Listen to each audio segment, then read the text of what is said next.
Semoga yang subscribe diberikan rezeki melimpah dari jalan tak terduga. Dan yang like komen, dimudahkan jalannya menuju surga di hari akhir nanti. Siapa yang tak mendengar nama Qorun? Qorun adalah seorang sosok kaya raya di zaman Nabi Musa, tapi namanya melegenda hingga sekarang. Kisahnya diabadikan dalam Al-Quran, bahkan menjadi peribahasa atau ungkapan di masyarakat guna menggambarkan seseorang yang mirip dengan tabiatnya atau menisbatkan harta yang ditemukan terpendam dalam tanah sebagai harta Qorun. Qorun adalah miliarder kaya raya yang hidup sejaman dengan Nabi Musa. Saking kaya rayanya, Qorun setiap kali keluar dari rumahnya, ia didampingi dengan 300 pelayan laki-laki dan 300 pelayan perempuan. Qorun juga dikawal oleh 4.000 pengawal yang diiringi 4.000 binatang ternak, ditambah 60 ekor unta yang khusus membawa kunci-kunci guna penyimpanan harta kekayaannya itu. Itu dilakukan semata-mata sebagai bentuk kesombongan bahwa dialah manusia paling kaya, paling terhormat, dan memiliki pengikut setia. Ia merasa lebih mulia dibandingkan Nabi Musa alaihissalam. Orang-orang tentu saja akan penasaran seberapa banyak harta kekayaan Qorun jika pengawal dan pembawa kunci gudang kekayaannya sebanyak itu. Lalu berapakah harta yang dimiliki Qorun yang disimpan dalam gudang-gudangnya tersebut?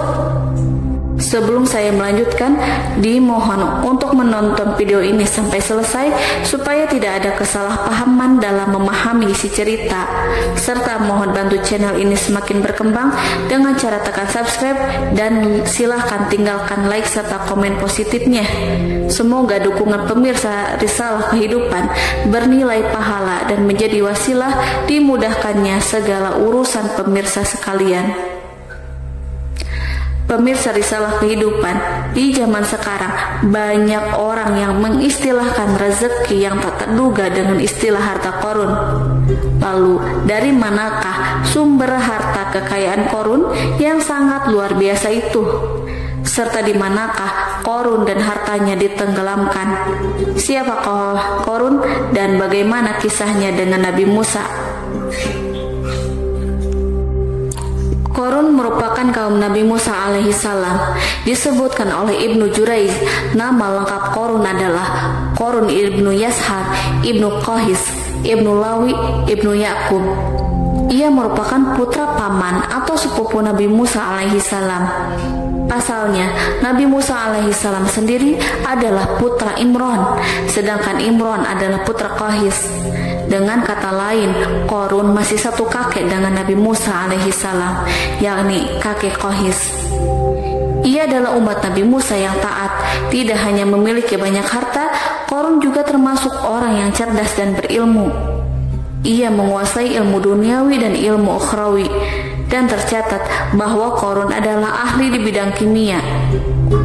Dirinya tercatat sebagai ahli kitab Taurat setelah Nabi Musa. Kepandaian Qorun dalam ilmu agama membuat dirinya sering disebut dengan ilmu nawir atau orang yang memberi cahaya dan penerangan. Suaranya terkenal merdu dalam membaca kitab Taurat. Selain itu, Qorun juga lihai dalam berbisnis. Ia mengetahui trik investasi yang menguntungkan serta jalur perdagangan internasional yang strategis di zamannya. Kekayaan Qorun begitu banyak sebagaimana tercatat dalam surat Al-Qasas ayat 76. Sesungguhnya Qorun termasuk kaum Musa, tetapi dia berlaku aniaya terhadap mereka. Kami telah menganugerahkan kepadanya pembendaharaan harta yang kunci-kuncinya sungguh berat dipikul oleh sejumlah orang-orang yang kuat. Dalam riwayat Khaisamah disebutkan, untuk mengangkut kunci gudang kekayaan Qorun dibutuhkan 60 bigol atau sejenis kuda kecil. Ukuran kuncinya sebesar jari, bahannya terbuat dari kulit dan setiap kunci digunakan untuk satu gudang. Maka keluarlah Qorun kepada kaumnya dalam kemegahannya. Para ulama tafsir menjelaskan, Korun keluar dengan baju mewah diiringi dengan 300 gadis berbaju merah dan 4.000 kendaraan kuda. Tak heran iring-iringan Korun itu mengundang decak kagum mereka yang gandrung terhadap harta kekayaan. Sebagaimana yang terekam dalam Al-Quran, moga-moga kiranya kita mempunyai seperti apa yang telah diberikan kepada Korun. Sesungguhnya ia benar-benar mempunyai keberuntungan yang besar. Quran Surat Al-Qasas ayat 79. Namun tak sedikit kaumnya yang mengingatkan, dan ingatlah ketika kaumnya berkata, janganlah engkau terlalu bangga. Sesungguhnya Allah tidak menyukai orang-orang yang terlalu membanggakan diri atau disebut farihin. Sebagian ulama menafsirkan istilah farihin di sana juga berarti takabur atau zolim, berbuat kerusakan, arogan, dan tidak mau bersyukur terhadap nikmat. Korun dikisahkan memiliki ribuan gudang yang berisikan emas dan perak. Bila keluar rumah, Korun selalu berpakaian mewah dan dikawal oleh 600 pelayan. Ia diiringi 4.000 ekor kuda dan 60 ekor unta yang membawa kunci-kunci gudang kekayaannya. Namun sayang seribu sayang, Korun kemudian membangkang pada Nabi Musa dan menjadi pengikut setia Fir'aun. Mengenai dari mana asal-usul kekayaan Korun, ada beberapa riwayat yang memberitakan tentang asal-usul kekayaan Korun tersebut. Sumber pertama menyebutkan bahwa jauh sebelum memiliki kekayaan, Korun hanyalah seorang lelaki miskin yang tidak mampu menafkahi keluarganya sendiri. Anaknya sangat banyak. Lalu suatu hari ketika Korun datang kepada Nabi Musa, ia meminta Nabi Musa alaihissalam untuk mendoakannya agar Allah memberikan harta benda yang banyak. Korun juga meminta Nabi Musa mengajarinya ilmu kimia dan ilmu-ilmu kehidupan lainnya. Korun dikenal sebagai orang yang soleh dan mengikuti ajaran Ibrahim dengan baik, sehingga tanpa pikir panjang Nabi Musa alaihissalam menyetujui permintaannya. Allah Subhanahu wa Ta'ala mengabulkan doa Nabi Musa. Korun diberikan kecerdasan luar biasa dan menguasai ilmu yang telah diajarkan kepadanya. Korun menguasai teori dan praktik pembuatan emas permata dan beragam perhiasan mewah lainnya. Ia juga pakar dalam ilmu arsitektur, rancangan bangunan, penataan kota, dan lain sebagainya. Tidak lama setelah itu, hidupnya berubah. Korun pun hidup dengan bergelimbang harta. Ribuan gudang yang dimilikinya penuh dengan emas dan perak. Namun sayangnya, keberuntungan yang didapatkannya membuatnya gelap mata. Korun mulai hidup dengan penuh pamer, keangkuhan, dan penuh kesombongan.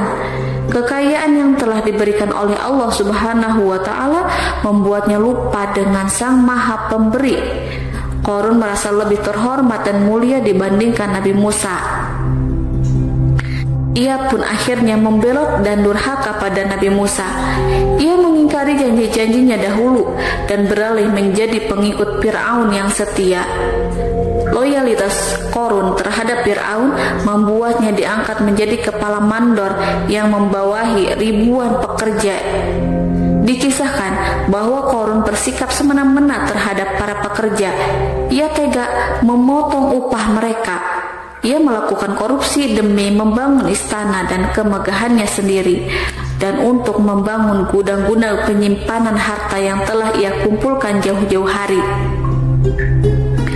Ketika datang perintah zakat, Nabi Musa alaihissalam pergi menemui Korun dan memerintahkannya mengeluarkan zakat sebesar 1 dinar dari setiap 1000 dinar, 1 dirham dari setiap 1000 dirham, 1 kambing dari setiap 1000 kambing, dan seterusnya. Setelah Korun menghitung seluruh hartanya, ternyata jumlah zakatnya sangat besar. Kekikirannya pun mulai menghalangi hatinya untuk mengeluarkan zakat. Qarun enggan membayar zakat ketika Nabi Musa alaihissalam menagih zakat yang diperintahkan oleh Allah untuk ditunaikannya.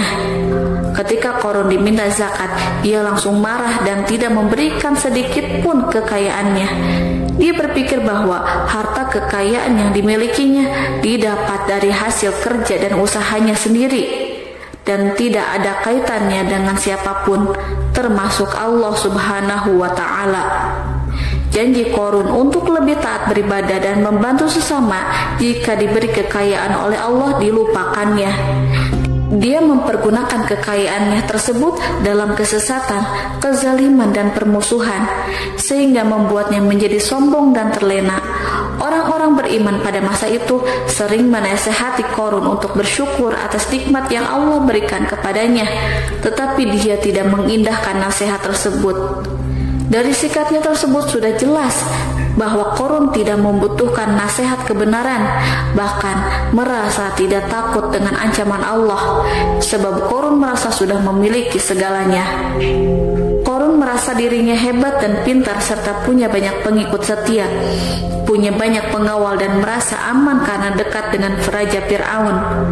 Qarun berkata, "Sesungguhnya aku mendapatkan harta ini karena ilmu yang ada padaku." Qarun sangat sombong. Ia merasa hartanya didapatkannya sendiri tanpa campur tangan dan kehendak Zat yang Maha Kaya, yakni Allah Subhanahu wa Ta'ala. Apakah Qarun lupa ataukah ia tidak tahu bahwa Allah telah membinasakan orang-orang sombong sebelumnya, yang bahkan lebih kuat darinya, yang lebih kaya darinya, yang lebih banyak pengawalannya, lebih kokoh dan tak terkalahkan dibanding dirinya? Karena terdorong sifat kikir dan angkuh, maka Qarun membuat rencana untuk melakukan tipu daya agar dia terlepas dari kewajiban membayar zakat. Dia ingin menjatuhkan nama baik dan citra baik Nabi Musa alaihissalam. Kemudian dia mengumpulkan tokoh-tokoh konglomerat Bani Israel. Ia berkata kepada mereka, "Wahai saudara-saudaraku, terhadap apa yang diperintahkan Musa untuk membayar zakat, apakah kalian akan mematuhinya? Sekarang dia hendak mengambil harta yang ada di tangan kalian, maka pikirkanlah suatu cara untuk menghindari perintahnya." Para pembesar-pembesar yang dipanggil kemudian menjawab, "Wahai paduka Qarun, engkau lebih besar daripada kami. Kami akan melakukan apapun yang kau inginkan." Qarun pun berkata, "Datangkanlah kepadaku wanita cantik. Aku akan memberinya hadiah besar jika ia berhasil menggoda dan memfitnah Nabi Musa." Ketika wanita cantik yang diinginkan datang, Qarun memberikan kepadanya uang muka sebagai jaminan. Ia akan membayarkan seluruh yang dijanjikan ketika berhasil menjalankan misinya. Bukan hanya itu, Qarun pun berjanji akan menjadikan wanita ini sebagai istrinya. Dan keesokan harinya, Qarun mengumpulkan Bani Israel. Setelah itu, Qarun menghadap kepada Nabi Musa seraya berkata, "Orang-orang menanti kedatangan Anda, sampaikanlah saran dan nasihat kepada mereka." Nabi Musa kemudian keluar dari rumahnya. Ia mulai menyampaikan nasihat pada umatnya. Di antara nasihatnya, beliau berkata, "Barang siapa yang mencuri, aku akan memotong tangannya. Barang siapa yang memfitnah, aku akan mencambuknya sebanyak 70 kali. Barang siapa yang tidak mempunyai istri dan dia berbuat zina, maka aku akan mencambuknya sebanyak 70 kali. Adapun barang siapa yang memiliki istri dan dia berbuat zina, aku akan rajam dia sampai mati."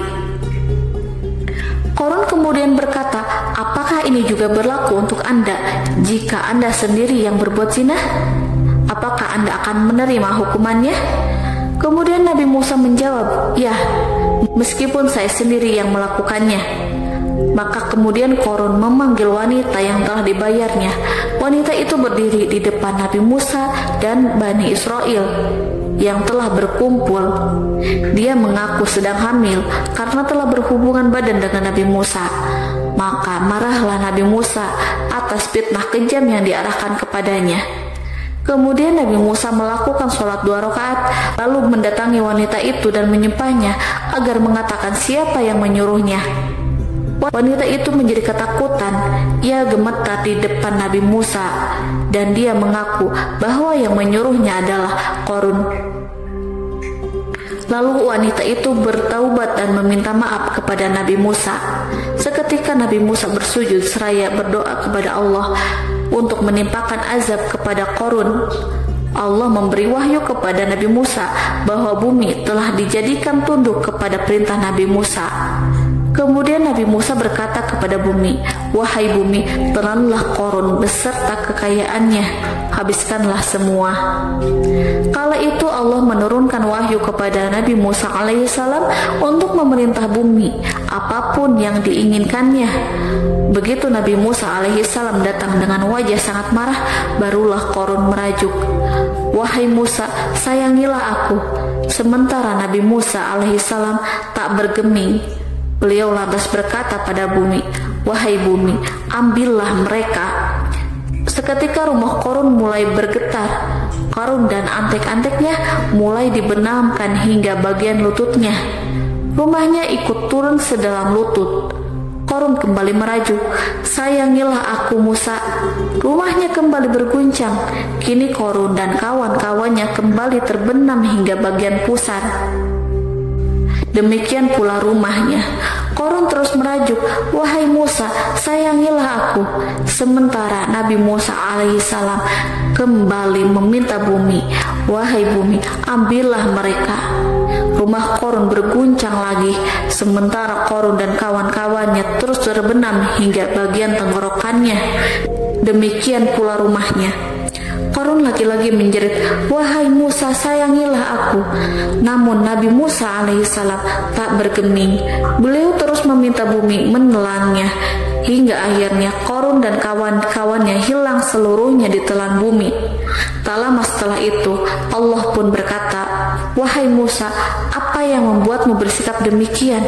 Padahal demi kemuliaanku, andai dia Qarun berdoa kepadaku, niscaya aku akan rahmati.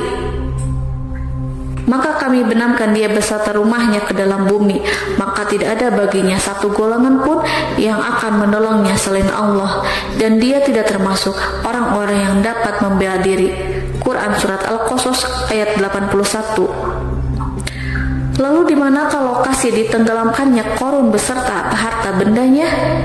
Konon berdasarkan kepercayaan beberapa masyarakat setempat, Qarun ditenggelamkan di sekitar sungai atau danau Moris yang terletak di kota Fayum, negara Mesir. Qarun konon mendirikan istana dan di tempat itu pula ia ditenggelamkan. Dahulu Qarun berkeinginan membangun sebuah istana, namun tidak diizinkan oleh Fir'aun jika istana itu dibangun di samping istana Fir'aun. Terlebih Qarun juga tidak ingin membangun istana di tengah pemukiman Bani Israel yang terletak di tanah Jasan. Fir'aun pun memberikan tanah di wilayah Fayum. Kemudian di tepi sungai Fayum inilah Qarun membangun istananya yang megah dan di dalamnya membangun Al-Kunuz atau gudang penyimpanan harta berisi emas dan perak.